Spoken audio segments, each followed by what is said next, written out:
আমরা চলে এসেছি গঙ্গামতির চর।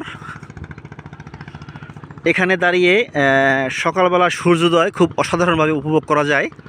এই যে দেখতে পাচ্ছেন একটি নদীর মোহনা, এই নদীটা পার হয়ে ওপারটা হলে গিয়া কাউয়ার চর। ওখানে অনেক লাল কাঁকড়া পাওয়া দেখা যায়। ওখানে খুব কম, আমি গিয়েছিলাম মাত্র একবার আমার লাইফে। তো যাই হোক, এখান থেকে সূর্যোদয়টা খুব অসাধারণভাবে উপভোগ করা যায়। এটা আমি বেশ কয়েকবার উপভোগ করেছি এবং গঙ্গামতি চরেও বেশ কয়েকবার এসেছি। দেখেন কত সুন্দর। এখন তো সেই আগের সৌন্দর্য আর নাই, অনেকটা বিলীন হয়ে গেছে।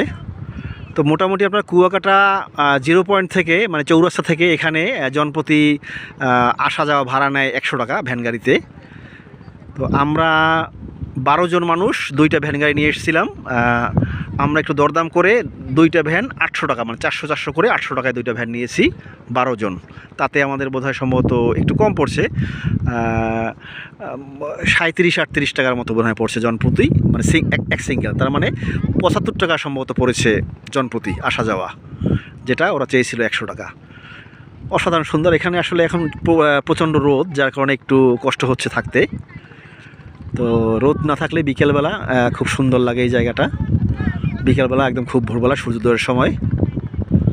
আমাদের সাথে 12 জন, এই 2 জন, ওখানে আছে 4 জন, 5, 6, উই 1, 7, আমি 1, 8, আরও কয়েকজন আছে ছড়ানো ছিটানো। আমরা এখানে 10 থেকে 15 মিনিট অবস্থান করব।